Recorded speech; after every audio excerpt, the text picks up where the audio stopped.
Sportscast. This is your host Brian and Craig. What's up, Craig? How you doing, sir? Doing good, doing good. We got a episode 135 talks on Tuesday, quarterback battle edition. As we've found out that Baker and Darnold will actually be battling it out in the to see who's going to get the starting quarterback position. We got the headlines of the week for you this week. We got a plethora of stuff. The Steelers renamed their stadium. The big Marion Barber passes away, and we find out why. We have some baseball news as well for you, and some possible NBA trades right after this, guys.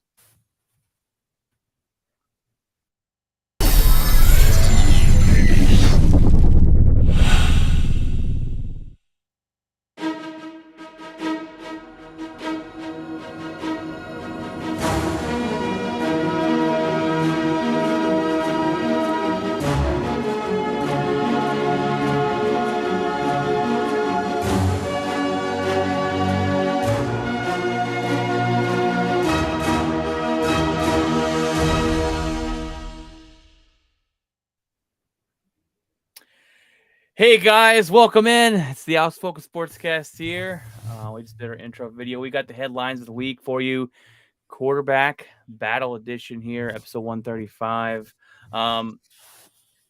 We just learned today that Baker Mayfield and Sam Darnold will be battling it out to see who wins the Panthers starting quarterback battle. Now, in my head, I automatically assume that Baker Mayfield's a better quarterback than Sam Darnold, and I'm a bit surprised by this because I figured getting Baker, they would have to get rid of Sam Darnold and move on from him because it's pretty expensive backup at the end of the day if he's not going to win the quarterback battle. And maybe if he doesn't win it, they do look for a trade partner, which I don't know who they'd get, knowing that how much they would get, knowing that they basically just need to kind of get rid of him. Do you think Sam Darnold has a fighting chance against Baker Mayfield? Do you think those two quarterbacks are that far off from each other?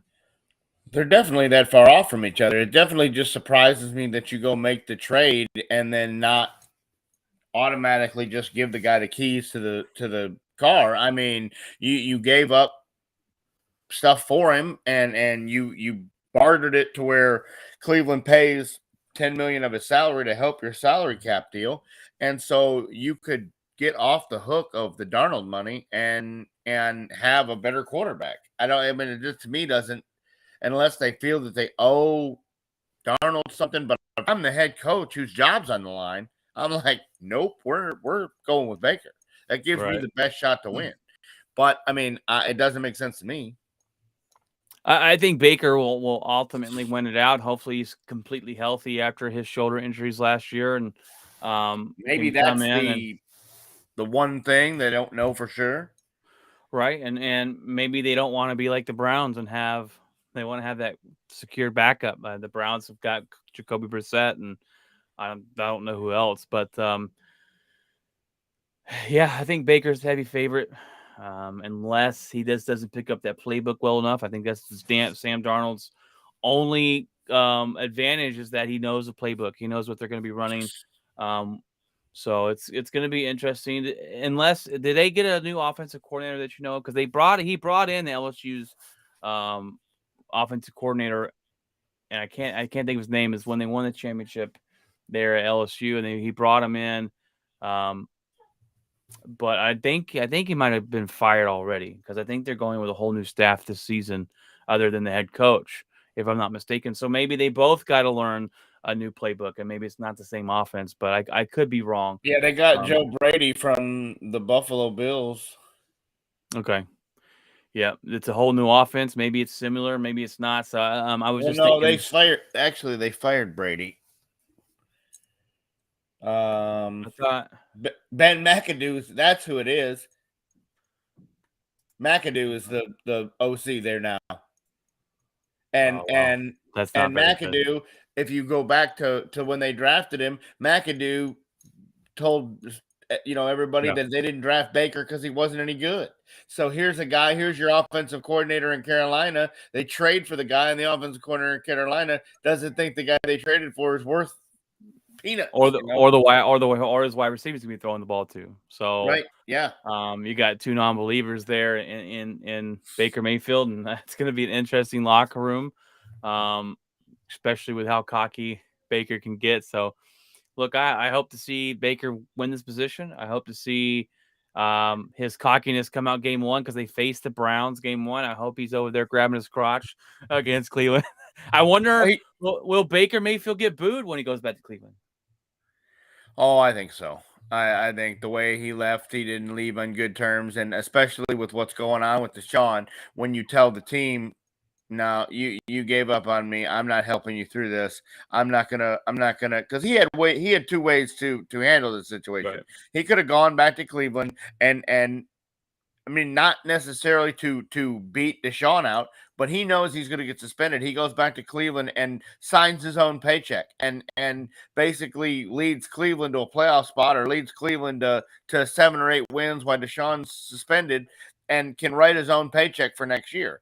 Now he could do the same thing with Carolina, but I mean, it would have showed a whole different side to him that nobody's seen. The leadership role, the I'm going to prove everybody wrong role. And he just didn't do that. And he already came out in the news conference today and he said, "Oh yeah, I've circled the Cleveland game on the calendar. I know it's there, and I know the hype, and I'm going to be ready." Yeah, I mean, he probably will get booed. I just don't think it's justified as far. Justified. I don't think it's justified. Do you think it's justified or? I mean, I think I see Cleveland, the fan point basis standpoint, because he gave up and said, "I'm not coming to help you" when Deshaun suspended. But I also get why he didn't do it. Why he didn't. He is the guy that he was the one guy that you drafted that was the best guy you've drafted in over a decade over there. They've had quarterback after quarterback after quarterback. You have the laundry list of names. And Baker's the only one that did anything and got him to a playoff game and got him a playoff win and got him out of the drought they were in. But he burned a lot of bridges on the way out. And that's why that's why I think it's unjustified from a fan base, is because he did all those things, and then after he did all those things, you basically threw him under the bus. Your ownership comes out and says he's immature, and he might be, but to come out after he's done what he's done for the organization, who hasn't seen the lick bit of success in ages at that position, they turned on him so quick there in Cleveland that I don't blame Baker for doing what he did and say, hey, no, you don't want me, then trade me. So it's going to be interesting. I do think he gets booed, pretty bad. I wonder if there's any Cleveland fans out there. If there is, please feel free to reach out to us that feel for Baker Mayfield, because I'm not sure. I mean, we talked about it a long time ago with Deshaun. Can you sign up and be a Deshaun fan? I mean, I guess you can if you're a Cleveland Brown fan, but I don't know who else is. Are those fans still Baker Mayfield fans? I don't know where they go from here. There's a lot of uncertainty with the season going into being a Cleveland Brown fan, and the Cleveland Browned it up big time this offseason. Oh yeah, absolutely. The definition. All right, well, we are live streaming right now to YouTube, to Twitch, to Facebook, and Twitter. If you want to get on here and comment on the show, we started a little bit early today, but want to get on here and comment with us, go to YouTube. You can comment directly to the show, and we'll put you on the show as we cover the main headlines of the week. And sticking with the NFL, this just came out today, right before the show started. We kind of had to add it last minute, but the NFL has offered Deshaun Watson a 12-game suspension where he can reapply to see where that suspension would go from there, to see if they could, after 12 games, they think it's enough, or to see if then he needs more. Watson has turned it down. The NFL Players Association has turned it down. They want an actual number of games, and they don't want the indefinite kind of lingering around. Now, I don't know about you, Craig. I've never heard of a player be able to turn down a suspension. Oh, well, it's not just going to work. I've never heard of him be able to negotiate kind of how many games they're going to take. I thought this was I think that's a great compromise. You get 12 games no matter what, and if nothing else comes out, maybe we sit here and talk about you coming back this season. But I think what you've said all along, Craig, is right. They are kind of saving themselves of, okay, we'll give you 12 games. If something else comes out during this season, which there might be, you never know. Any day that something else could come out where they want to add more games on. And I understand both sides because I understand the NFL Players Association. Not really Deshaun. I don't care what Deshaun Watson has to think, but the Players Association does not want the indefinite suspension because it allows that door to be open for other suspensions as well. And then you have guys who might be wrongfully suspended because the NFL, we all know they sit on their hands and they're not quick to action. So it could allow those players to be suspended 6 games and we'll see at the end of it, and it could go drag on, or I don't know. It's just interesting. I've never heard of in my life of a player saying, that's not going to work for me. What else you got? But apparently that's what Deshaun's side's coming from. So, well, this whole thing has been handled differently than any other suspension we've seen. It hasn't been handled the cut and dry way from the word go. The NFL has offered an indefinite suspension with the ability to reapply after 12 games, which means we're not going to give you a number up front. But if nothing comes out in the middle of the season, then maybe we can let you reapply and we'll decide from there. I think Deshaun and the Players Association doesn't want this for 2 reasons. One, like you said, they don't want to open the door because they got Kamara coming down the pipe and we don't have any idea what's going on with there. That could be another lengthy suspension from what we're reading. Nobody knows what he did. They're just preparing for lengthy suspensions. And then they also believe that Deshaun has more behind him. They and they think that, I think Deshaun knows this. I think the Players Association knows this, and I think they want to get this thing out and nipped and a solid flat rate suspension before more comes out, because I believe they have more that they know of. Right, and so yeah, it's unprecedented. It's something that we've never heard. But like I said, the entire time, this has not been. Every other been is 6 games done, over with, on about your day. This has been handled differently. And it's bigger. It's bigger than anything you've ever dealt. The Zeke case was kind of cut and dry. The running back from the Ravens, the Ray Rice deal, it was cut and dry. There was a video. Nobody really knows, and we may never know what actually happened with Deshaun, what he actually did, what's true, what's not true. And that's for this arbitrator and the NFL to come to a conclusion and decide. And the report was due to the judge yesterday. So by the end of the week, we should have something. We should have a ruling by the end of the week. Training camp is coming on. The Cleveland Browns need to know what they need to do at quarterback. And Deshaun Watson needs to know whether he's playing football this year. Right. Well, and this is going to set the stage for future suspensions. 100%. What this is here, and they can't. The whole Ray Rice thing was a debacle. They suspended him 2 games. Then they came out with a video that they said they never saw, which I don't believe that one bit. I think they saw it and 100%. They were hoping it was hidden. And then that came out and they were like, whoa, you let this guy back on the field for 2 games. And then they tried to suspend him again. They said, wait a minute. You already suspended me for that. You can't punish me again for something you've already. And that's true. I agree on that side of the Ray Rice story that you've already punished me for this. How? Yeah, it's just like double jeopardy. You can't say you're not guilty of murder and then you come back and go, we found some more. So I think if they gave Deshaun and said, hey, look, your suspension is 12 games and that's it. And then after those 12 games, something, or halfway through the season or whatever, 6 games in, more come out, then the NFL's looking bad and going, wait a minute, we can't let this guy back on the field. And what do you do at that point? And then you can't punish him. You can't repunish him again for the You're exactly right. And I think that's a fair deal what the NFL offered. 12 games, and if anything else happens, then we'll see from there. But I don't think the guy should touch the field this season. That's just my personal opinion. But the Kamara case is interesting, and I believe this is from his fight he had in the Pro Bowl. He got in a physical fight in the elevator and beat this guy up. He punched the guy like 26 times. I believe that's what the suspension is. So I haven't heard any other news that he's been in trouble, but besides that fight he got in, but that's kind of been on the back burner, and we kind of hear rumors about how many games is The preparing Deshaun for. thing's taken over, but everything you read is the Saints and Kamara are prepared for a lengthy suspension.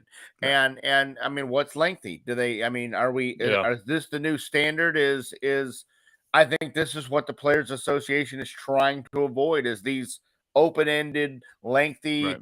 I'm going to lose. My NFL team is going to lose one of its big stars for multiple weeks, multiple seasons, career. I mean, because Kamara and them are getting to the backside of their career. So if you suspend him for a year, do you end Kamara's career? Especially at the running back position. Yes. And you got the Saints team who hasn't had Kamara and Thomas on the field Nope. together in a long, long time. So they're looking forward to that. But I kind of look at it on both sides, and I look at it on the NFL Players Association side and say this is something that we can't stand for. And I really think the NFL needs to sit down, not Roger Goodell, but the arbitrary, and they need to come up with if you do these things, this is the punishment. If you do these things, it's a harsher punishment. If you do these, and then you got to look at if you're a repeater, if you've done this twice, then it's a little bit harsher. It should not be this simple to come up with some punishments equal to the crime that they've committed, in my opinion.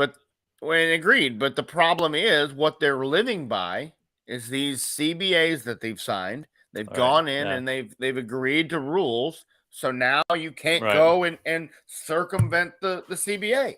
So the players may end up making out on this deal because unlike baseball and the NBA and all this, the NFL Players Union holds some power and says, no, we're not going to let you do this to us.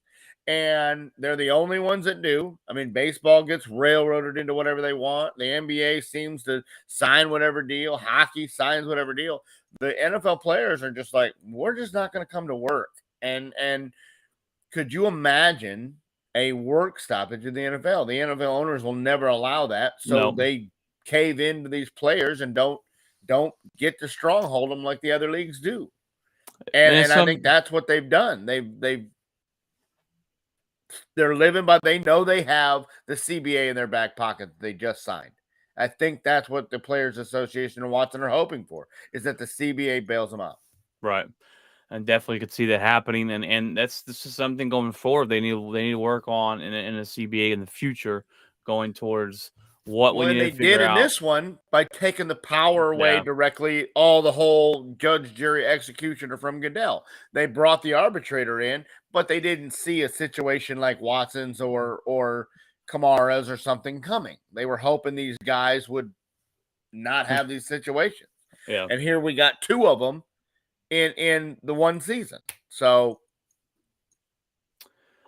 all right, well, that's interesting. We should have some news on Deshaun, hopefully sooner than later. By Friday. And this might drag out if the Players Association is going on and arguing with the NFL owners, and so we'll keep up. We'll keep you updated on that as well. But the next headline: the Pittsburgh Steelers to change the name of a stadium. Heinz Field's been there 21 years. They're going to end a 21-year era to name it the Acrisure Stadium. Big Ben was asked about this. He said it just doesn't feel right. I would have to agree. I can't. I hate when they change the names of staples. The Staples Center in LA, the Los Angeles Lakers, they changed that to some Bitcoin crap, and I will still call it the Staples Center. I'll still call it Heinz Field. I'll still call it Lambeau Field. If one day they're like, here's the Oscar Mayer Wiener Stadium. It doesn't, these are staples. Certain stadiums are staples in sports, right? I mean, you got your legendary stadiums. Some you don't really care about, and if they change the name, it's no big deal. But Heinz Field is a legendary stadium, and 21 years is a long time. So It's whoever nowadays. It's whoever offers up the most money, That's what it and is. It's a that's it. payday. It's a It's payday. Mm-hmm. we change the name on whoever bids the highest, and the Giants have done this with Pac Bell and AT&T and all these other different names. It's been about 4 different names ever since the field over there has been McCovey Cove and all that. It's been the same stadium, but it's been about 4 different names. I mean, I remember when the Staples Center was the Forum. I mean, that's back in the day. Back in the day. Yep. And so it's just about finances. The owners are just trying to get as much money as they can possibly get, and so they're going to use it FedEx Field, and then they're going to change it to this and that, and it's just whoever bids. And it's not even they're not even letting these contracts run out. They're just going the middle of the contract. Somebody's coming in and going, "Hey, we'll give you billions to change the name of your stadium," and they go, "Yeah, let's do it." And they just on a whim, some Michigan based, this Acrisure is some Michigan based realty company, and they must have enough money to, why was a Michigan based company want anything to do with naming rights in Pittsburgh? Yeah, it's like the Chicago business or Chicago company that bought Whataburger. It's like, do they even have Whataburgers in Chicago? It's just interesting. No, they're building them though. That's the point of buying it. Hopefully They're building them because Whataburger is fantastic. It's just weird. That's 90% of these things are all about money now. Naming rights and stadium deals and the advertisements on the jerseys, the patches on the jerseys, they're all going to look like NASCAR drivers before it's all said and done because of money. The bottom line is money. You're going to have advertisements on courts and fields and the sides of the end zones and all sorts of things before it's all said and done. But and the Texas Ranger ballpark has been the ballpark in Arlington, the Globe Life Field, Globe Life Park, and it's all been just 2 stadiums. So it's just they had the bell. They put that bell in there, and every time they hit a home run, boom, and then they had to take it out. And, all right. Anyways, Marion Barber passed away a couple weeks ago, sadly, and they came out that he died of heat stroke. And which is really weird because they found him in his apartment with his heater on. They said it was 91 degrees in there, and he was in a bathtub with hot water running, which is really weird. It's the summertime in Texas. It's already hot outside. He's got the heater running. He's running a bath of hot water. They say that he liked to work out in sauna conditions, so maybe he just did it too hard in his house. I guess he's trying to make his house like a sauna, worked out really hard, didn't pay attention to his body's telling him that, hey, we should probably slow it down a little bit here. And look, heat stroke's no joke. Me and Craig don't have to really deal with it too much with our business as far as front load drivers, but the residential drivers at work, they got to deal with heat stroke all the time. So this is a little weird to have this happen. As far as I've never heard of anybody turn the heater on it in the summertime here in Texas. It's just sad news, and it seems like one of those things where he wasn't thinking that this was going to do. Maybe he did this all the time, and it was no big deal. Maybe just one day his body obviously couldn't handle it, but it's a crazy accidental death here. Yeah, I mean, maybe he didn't eat properly or fluid properly or whatever, but it's been 106 or 107 in Texas the last 2 weeks, 3 weeks. We've had heat advisories every day, and I don't think probably when he did this, he probably didn't have heat advisories. And it sounds to me like he was trying to make his own sauna, his own sauna type conditions, had the shower on or the bathtub running and steam coming out of there, and had the heater turned up to 91, and was probably had a sauna suit on, probably, trying to stay in shape for whatever he was trying to stay in shape for. But a lot of these guys don't understand some people don't understand the symptoms, the right. signs to look for, and of course nobody was home. His fiance wasn't there to say, hey, no, cut it down. You're not feeling well. You're whatever. And if somebody was around, then maybe they can save him. If he alerted somebody that he was doing this and had some professional help. I mean, he was a professional athlete, but he's not a personal trainer. He doesn't understand the situations like this. They have places to go, and Marion Barber's made plenty of money in the NFL. If you want to work out under these conditions, go to one of these places that professionally do it and know what they're doing and know what to look for and know what can check your body out and run you through a little bit of a physical before you do it, and to try to avoid these situations. So it appears that he just didn't pay attention to the signs and symptoms that were there, and ends up losing his life at a young age over trying to stay in shape or trying to do something. And I bet a million times that he's had those same feelings of being 100%. exhausted and being a football player in the NFL and feeling nauseous and lightheaded, to where he's like, this is just the same old stuff. I can push through this, and pushed obviously a little bit too hard there, and his body said enough. And thoughts to his family, and just a sad situation there. But now I know why that. Now we know why that he passed away suddenly. But it's always the question you want answered medically when someone dies at a young age unexpectedly. But I heard today one more NFL thing.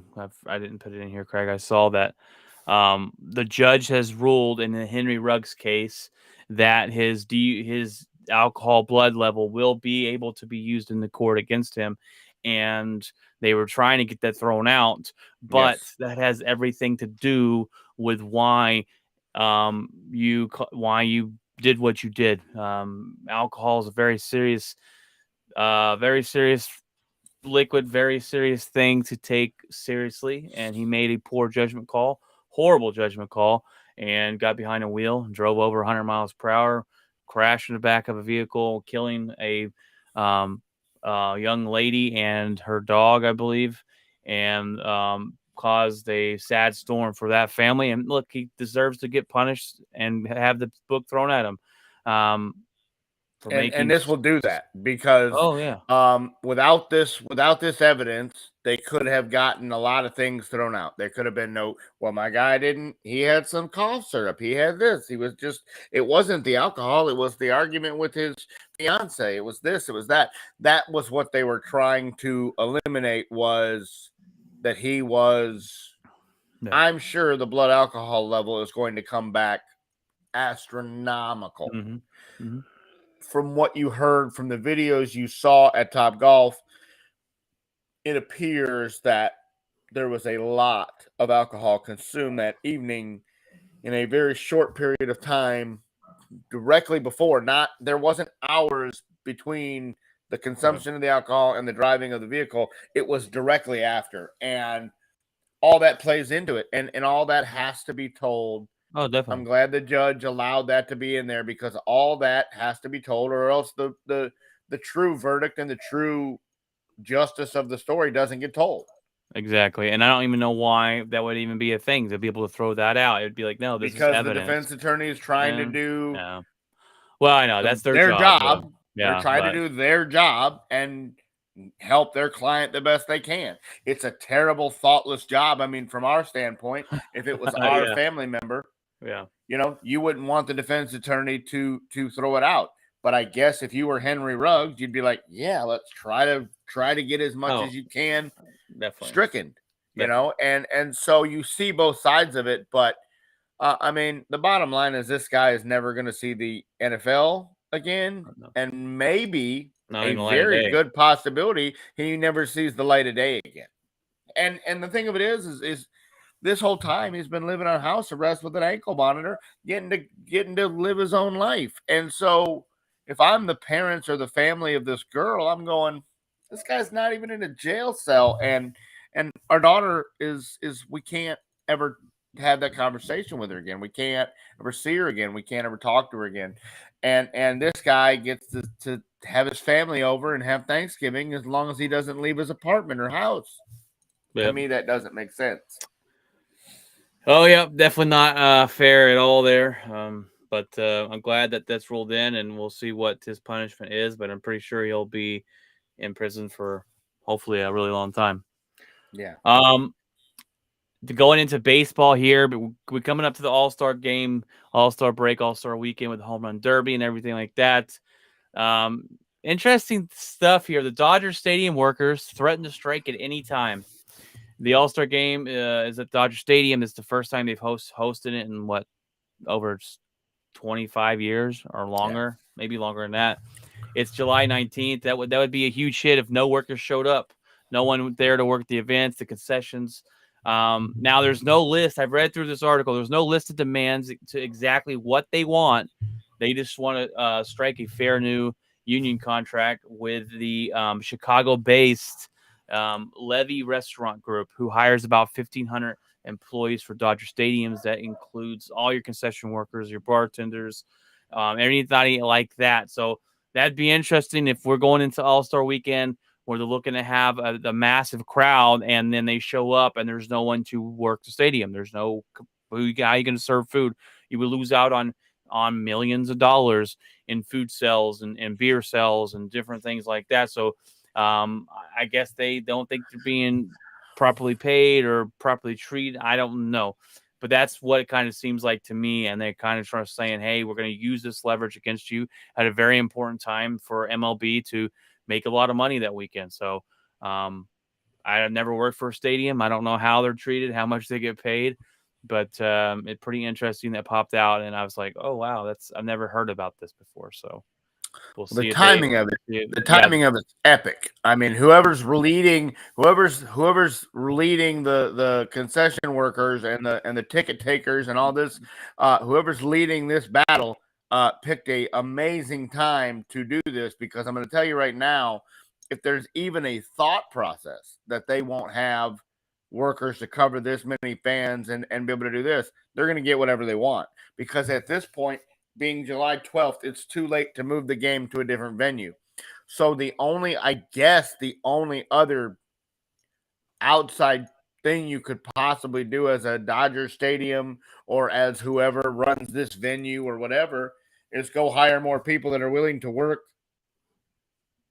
as backups, or use those type workers from other stadiums and fly them in and have them do the same job, and that are willing to work for the. But I mean, I can imagine that the people in Chavez Ravine, or whatever you want to call Dodger Stadium these days, I'm sure the employees, the management in the GM and the owners of the Dodgers are flipping out right now at what's going on, saying, hey, whatever we need to do to fix this needs to be fixed, because we're about to lose everything. Right.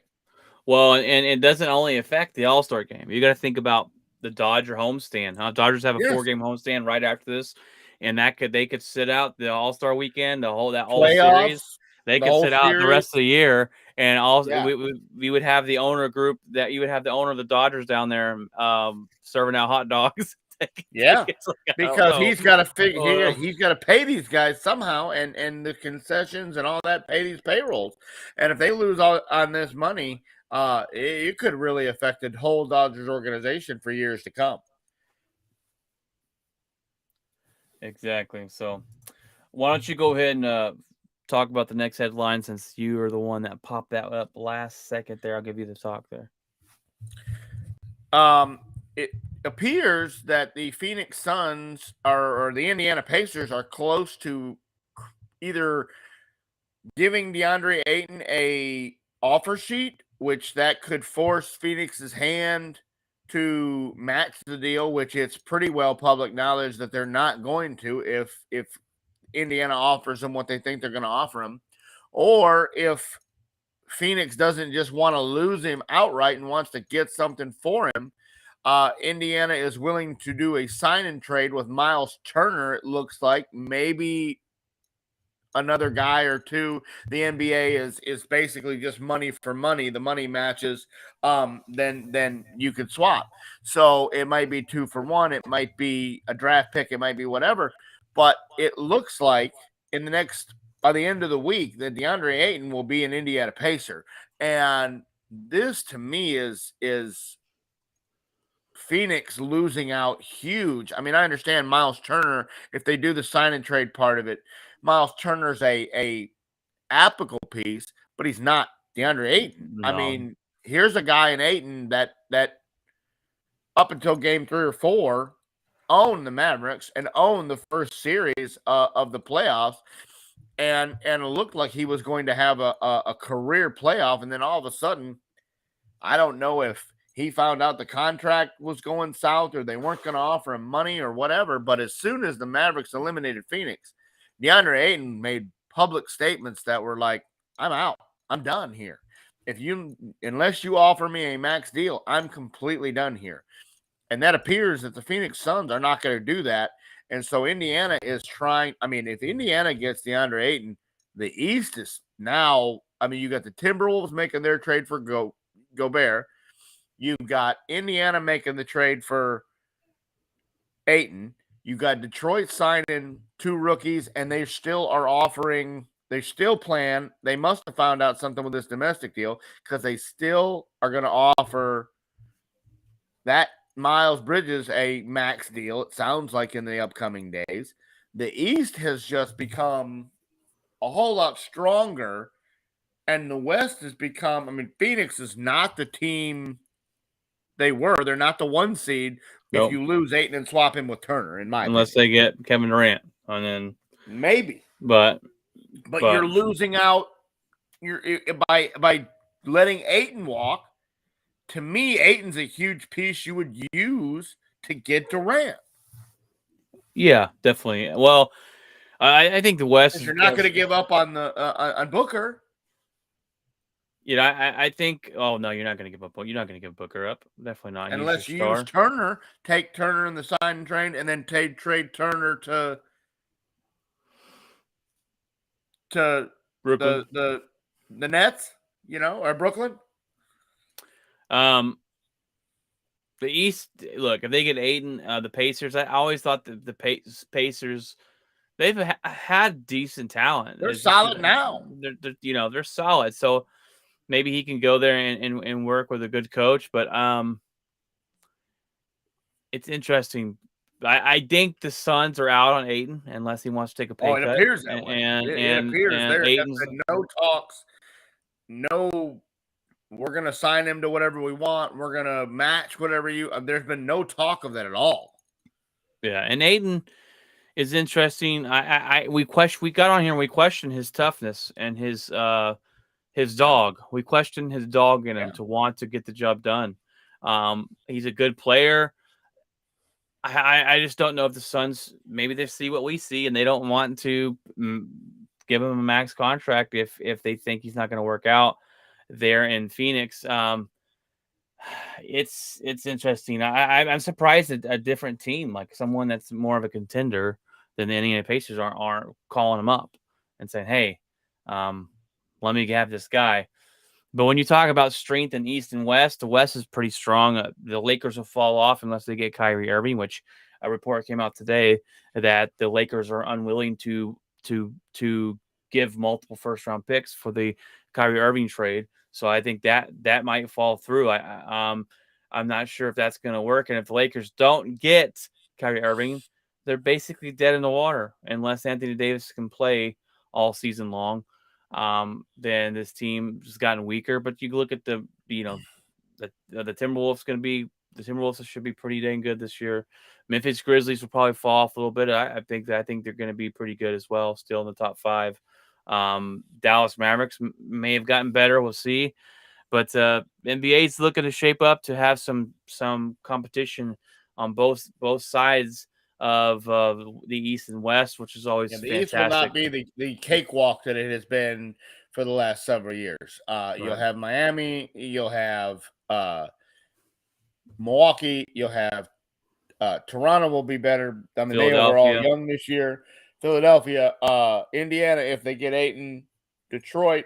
I mean, it becomes not just one or two teams. It becomes Right. you get the full 8.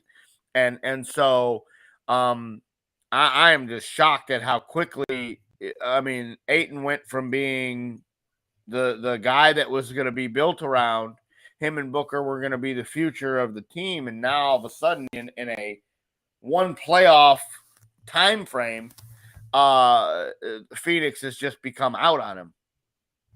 Even at the start of the playoffs, they were like, no, we're going to get a deal done. It's going to be fine. We're going to talk after the playoffs. And then all of a sudden, I don't know if it was the way they lost or if they saw something in the games, because in games 1 and 2, he owned Dallas. He absolutely did whatever he wanted in the paint. He had double-digit points. He had double-doubles in both of the first 2 games.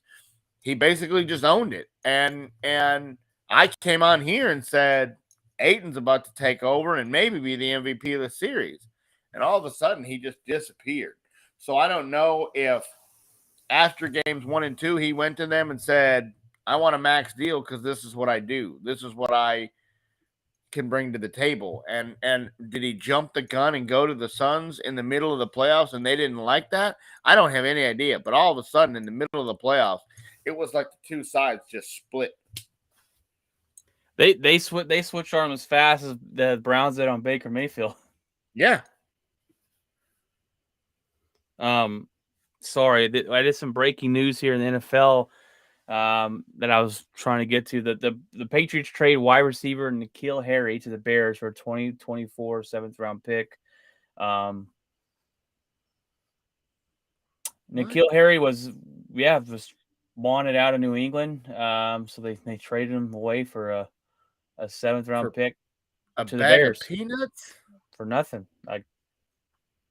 I don't. That's interesting. N'Keal Harry, decent wide receiver. I mean, he's the guy that had some definitely potential. Gives Chicago better than what they had.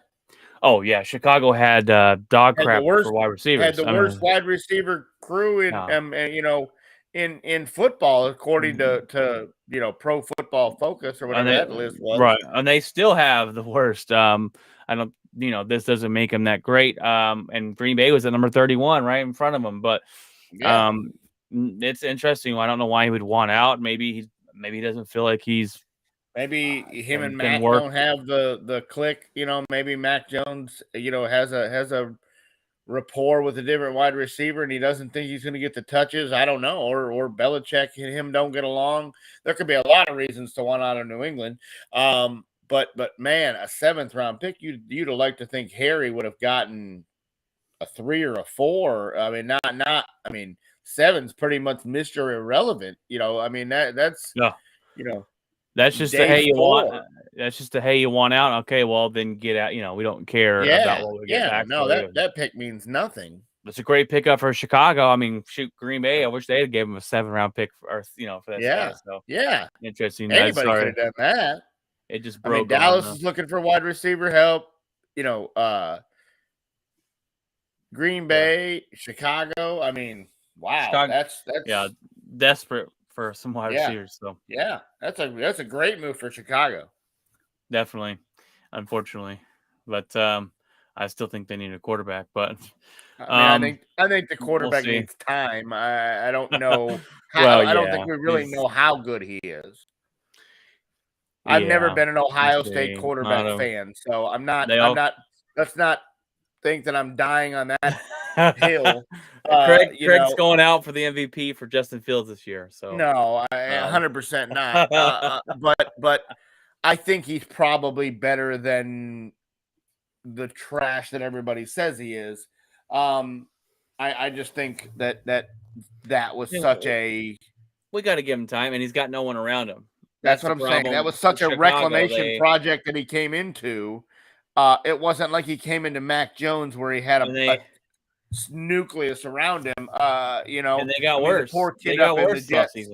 Yeah, and the poor kid up in the Jets, Zach Wilson, he's had nothing around him, and they're talking about getting rid of him already. And these guys just aren't getting the opportunities these days. If he would stop sleeping with his best friend's mother, then that's here nor there as that story came out. That's a rumor. That's not factual. Oh, come on. That's well, it's weird because apparently his longtime girlfriend started dating his best friend. They were calling his best friend out, like he broke the bro code, but then she bust out with, well, no, he didn't, because she's been sleeping with his mom. And I'm like, what? What in the world's going Yeah. on? So all the memes have been out this week with that, Yeah. but that's your little bit of breaking news there that popped up on the NFL. That's gonna be it for your show, guys. It's just a headline Tuesday. We were able to get 45 minutes on here, longer than I expected. So good job, Craig. And our locker, well, my locker this week, we're riding together doing the downtown route. Unfortunately, it's been a pain in the butt. Got my new Dallas Mavericks hat in. You can't see that. The draft. This is the draft day hat. So the new NBA draft day hats. So me being a newly Mavericks fan, I got that first hat out of the way. Got to figure out something to do with my Lakers hats. I don't know. Just want to throw them away or give them to Goodwill or something. But I'm a hat guy. I got my Texas Ranger All-Star hat coming in tomorrow. That one looks pretty sick. So it's all black with a gold tee. So I got that coming in tomorrow. We got work tomorrow. Other than that, that's pretty much about it. Just trying to survive this week and hopefully don't have to run this downtown route for a while. But how about you, Craig? What you got going on this week?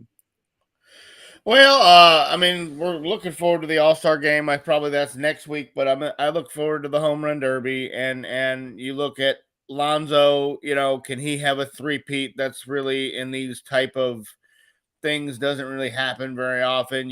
And it's interesting to see that guys that are on the backside of their career, the Albert Pujolses and stuff, are going to participate in the home run derby. I think it helps get the fanfare and helps, broaden the game. Just like we said, when Pujols and Cabrera get to play in the game, Right. I think that helps the fan base. And I think with the work stoppage and the strike and everything that went on, I think baseball needs this. I think baseball needs to have a flawless All-Star game. And man, if the venue folds on them, it's not going to be good. So they have to get that fixed. Other than that, we're trying to dodge this heat. It's just 107 in the shade. We're working on teaching the 17-year-old how to drive. That's a new endeavor. And basically just gonna have a weekend, work Saturday, but try to use the rest of the weekend to relax and recover from what appears going to be. It's going to be a A long week. long, long week. But Yes. other than that, we get ready for Friday's show and we try to see if we get some results on the Watson deal and training camp's coming up. It's fixing to really not be as dead as we thought it was. It's kind of Yeah. the NBA offseason has been a lot more active than we thought it was going to be, and it's really created some different headlines and some different talking points. Which, speaking of that, I got some breaking news. It just keep popping up on my ESPN here, and this is NBA related. Mine's over there. The the NBA teams are reporting that the Jazz are starting to listen to trades for Donovan Mitchell. And we talked about this. We said Donovan we is saw this next. coming. We didn't know if it He's was going to be next. before or mid-season. Yep. I think that's the only way out. Get that kid out of there, and he doesn't want to go through a full rebuild. You guys get draft picks and can rebuild faster if you get rid of all of them. You cannot be half in on a rebuild. You got to go all in. No, And it made no sense for a guy like Donovan to stay on a team with no stars around him who they're not going to bring in right away. And his contract's up in 2 or 3 years anyways. It just makes more sense to trade him. But if you're the Brooklyn Nets, you better get moving because the longer you wait, there ain't gonna be anybody left. The Donovan trade's gonna fall. And these teams aren't gonna have the money left. Well, They're not I gonna be think able to get Irving and Durant because they're I think we could see, because Irvin or Durant's not going to Utah. They're just not. not to Right? Utah. But what I'm saying is, if Donovan goes to if Donovan goes to Phoenix, well then Phoenix isn't gonna go trade for Durant. If he goes to Miami, then they're Well, I could see it. I could see a team trading for Donovan and then yeah, using Butler Donovan wants as him a down. as a Butler as a wants him as down a in Miami. I could see him trading for Donovan and then using Donovan as a trade piece to Brooklyn for Kevin That makes Durant, sense. something like that. But Like a double move. yeah, and they talked weeks ago that they're not interested in trading Donovan. They're going to build around him. But me and you Yeah. both I think sniffed Donovan that went to out. him and went, nah, I don't think so. And that could be the Jazz could have said we're going to build around you, and he's kind of like, nah. Well, and there was rumors, there was all the fight between them last year that one of these have to go. They will not work together. And after they traded Gobert, there was rumors that Donovan kind of went in there and said, "What are we doing? You just traded away my best teammate. Why? Like not my best buddy, but you traded away one of our best talents. So what are we doing here?" And maybe he didn't like the plan that they set out in front of him. He said, "Okay, well, I'm willing to move forward, going somewhere else." And it just doesn't make any sense for him to stay there. So that's good. He's a good player. Is he a superstar? I would say no. I would say he's a star. But he's gonna wherever he goes. If he goes somewhere, which it looks like the Jazz are willing to kind of open up and accept that he kind of wants out, then he's going to add to a team, bring in some offense, and hopefully some leadership there. But well, hopefully, maybe by Friday we have all this circled out. Hopefully, yeah. Ayton, Ayton could be on the move. Donovan could be on the move, and it could be a very interesting shakeout. So very interesting show on Friday too. Yeah. Hopefully, I mean we thought this episode was going to be short, and it's almost an hour, so we're filling that time, which is great. Hopefully, Jeff will be with us on Friday, and we'll cover the spotlight of the week. We'll cover some more headlines, and if anything breaks between now and Friday, probably one of us jump on, and especially if it's the Deshaun Watson news. Yes. Keep an eye out on the YouTube channel and the Twitch and the Facebook for some breaking news, because we'll be jumping on here and talking about it real quick if any of that comes down. And what we're gonna do here, I run the TikTok page, and TikTok is fantastic if you have videos under 3 minutes. But a lot of times we get talking about something and it's longer than 3 minutes. So I posted a short last week about some fan ideology I thought needed to change. So go check that out. It's about a 10 or 11-minute video, and those are going to be called extra points. And listen, they're not going to be each week. Just whatever me, Craig, or Jeff have a topic that we want to add more to. Could be something we've already talked about, we want to add more to, or something we just want to bring up or talk about. We can come on here and give you a short little video clip, kind of explaining our thoughts and whatnot, and we'll call those extra points. So look forward to those as well. TikTok's been great, but 3 minutes is sometimes not long enough to put out a thought that you've been thinking about. And so look forward to those as well. And feel free to share, like the show, comment. You can come on here on YouTube and email us. Comment We're on social live. media. Yes. Email us at outspokensportscast@gmail.com. We are on social media. We are on every podcast platform, and we stream live every episode to YouTube, Facebook, Twitch, and Twitter. So come find us, guys. We've been trying to grow the show. We put out everywhere. We are on Apple. We are on Google Podcasts. We are on Spotify. We are on iHeartRadio. We are pretty much anywhere you can listen or find or watch a live stream or listen to a podcast show. So feel free to listen, guys. I think that's going to be it for this week. Guys, stay safe. God bless. And remember, keep it outspoken.